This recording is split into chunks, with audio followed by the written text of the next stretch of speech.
একেই মাস পরীক্ষা। ক্যালেন্ডারের দিকে তাকালে বুকটা কি একটু ধক করে উঠছে, মনে হচ্ছে তো কিছুই পড়া হয়নি। আপনি কি জানেন, প্রতি বছর লক্ষ লক্ষ পরীক্ষার্থীর মধ্যে 90% শুধু এই ভয়েই শেষ 10 দিন পড়াশোনা ছেড়ে দেয়, আর বাকি 10% এই সময়টাকে ওয়ার জোন মনে করে ঝাঁপিয়ে পড়ি।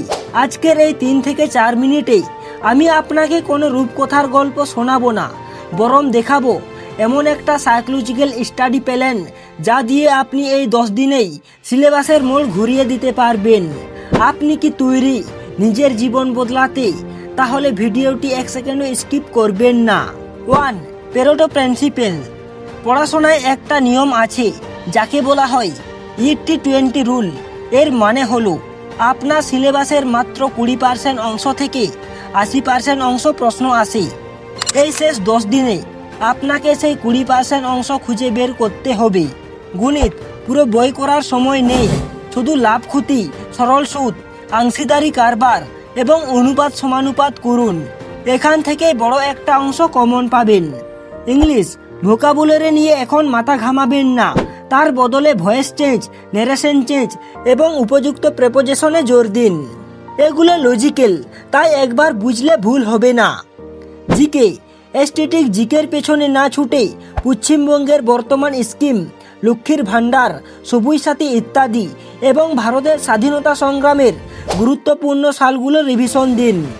2. রিভার্স ইঞ্জিনিয়ারিং ও মক টেস্ট। এখন চ্যাপ্টার ধরা পড়ার দিন শেষ, এখন সময় রিভার্স লার্নিং এর। প্রতিদিন সকাল একটা করে ফুল মক টেস্ট দিন। টেস্ট দেওয়ার পর দেখুন কোন অঙ্কটা পারলেন না, কেন পারলেন না, সূত্র ভুলে গেছেন নাকি ক্যালকুলেশন ভুল হয়েছে। শুধু সেই নির্দিষ্ট ভুলটুকু বই থেকে গিয়ে ঠিক করে নিন। একেই বলে smart study.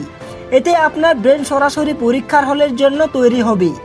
Pro tips: OMR sheet print করে গোল করার প্র্যাকটিস করুন। অনেক সময় জানা উত্তর ভুল ঘরে গোল করার জন্য সিলেকশন হাতছাড়া হয়। 3. পরীক্ষার হলের সাইকোলজি। গ্রুপ সি ক্লার্ক পরীক্ষায় কোনো নেগেটিভ মার্কিং নেই।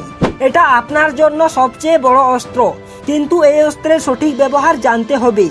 অনেক সময় আমরা কঠিন অঙ্ককে আটকে গিয়ে 10 মিনিট নষ্ট করি, এটা করবেন না।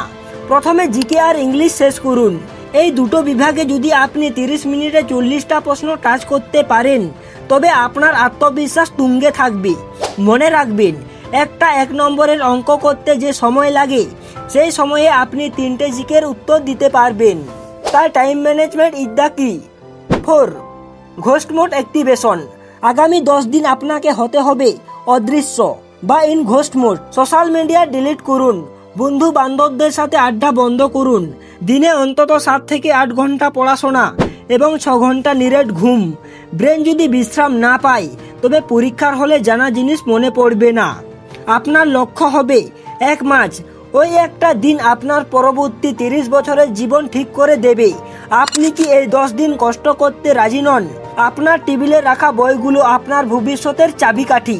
পরিশ্রম করলে ভাগ্য আপনার সাথে দেবে। যারা আপনাকে নিয়ে হাসি ঠাট্টা করেছিল, তাদের মুখ বন্ধ করার সময় চলে এসেছে। একই মাস পরীক্ষার হল থেকে যখন আপনি হাসি মুখে বেরোবেন, তখন এই 10 দিনের কষ্টটা সামর্থক মনে হবে। ভিডিওটি ভালো লাগলে লাইক দিন এবং কমেন্টে লিখুন আই এম রেডি, যাতে আমি বুঝতে পারি আপনি এই চ্যালেঞ্জটা নিতে তৈরি। দেখা হচ্ছে পরবর্তী ভিডিওতে। জয় হিন্দ।